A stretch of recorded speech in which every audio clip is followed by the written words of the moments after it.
balasan yang akan diterima oleh seseorang daripada Allah bukan semata-mata kerana usaha dan amalnya, tapi lebih disebabkan oleh niat.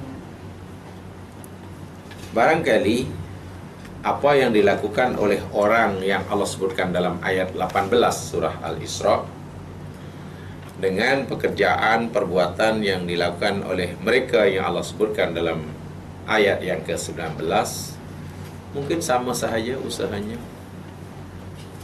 Sama-sama keluar pagi, balik petang untuk mendapatkan rezeki. Sama-sama mendirikan rumah tangga. Bahkan ketika ia mendirikan rumah tangga, hari bulannya pun sama. Mungkin pakai uniform yang sama. Bahkan naik kodi pun, yang menghijabkan pun naik kodi yang sama.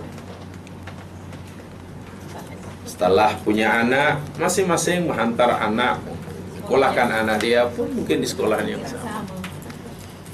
Dari segi zahir semuanya sama. Dari segi amalan semuanya sama. Tetapi perlu diingat, balasannya di akhirat boleh jadi berbeza.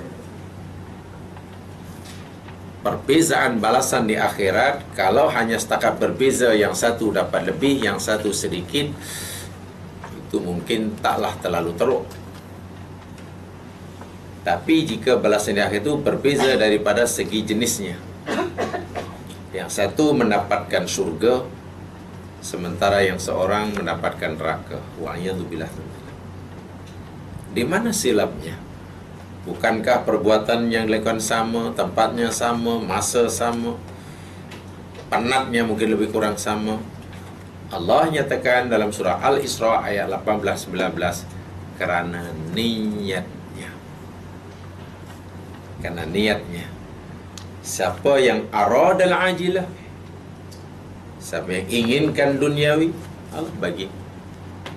Sesiapa yang inginkan ukhrawi, dan sa'alaha sa'yaha, ingin mendapat akhirat, mesti berusaha melakukan amalan akhirat.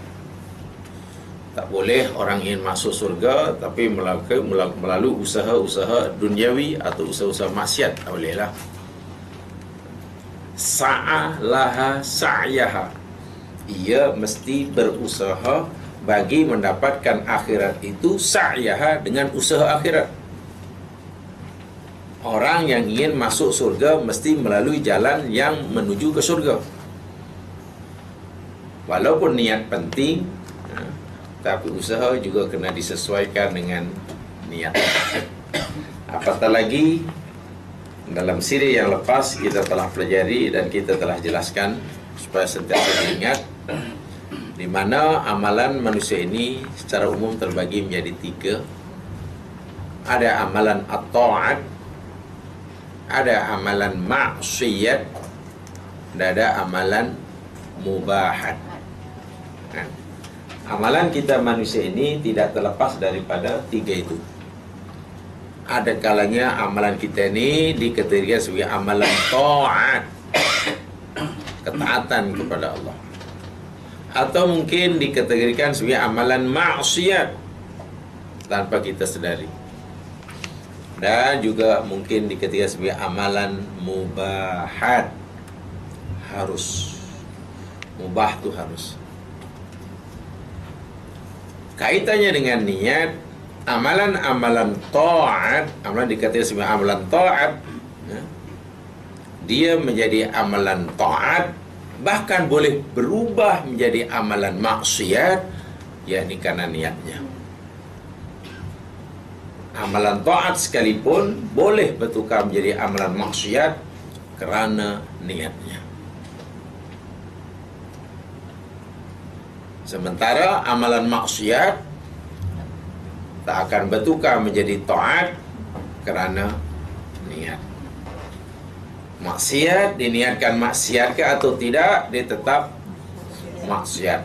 Hanya bila diniatkan maksiat, ya, tingkat kemaksiatannya bertambah.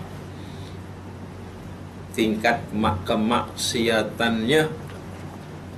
Sementara amalan yang harus, tengok, dia boleh berubah menjadi amalan taat dengan niat yang betul, dan dia boleh bertukar menjadi amalan maksiat dengan niat yang salah. So, niat sangat-sangat penting. Dan lagi pula, jangan lupa bahawa niat yang dimaksudkan bukannya yakni aku berniat. Niat bukan ucapan aku berniat, bukan nawaitunya, tapi niat ialah apa yang menggerakkan hati kita untuk buat sesuatu.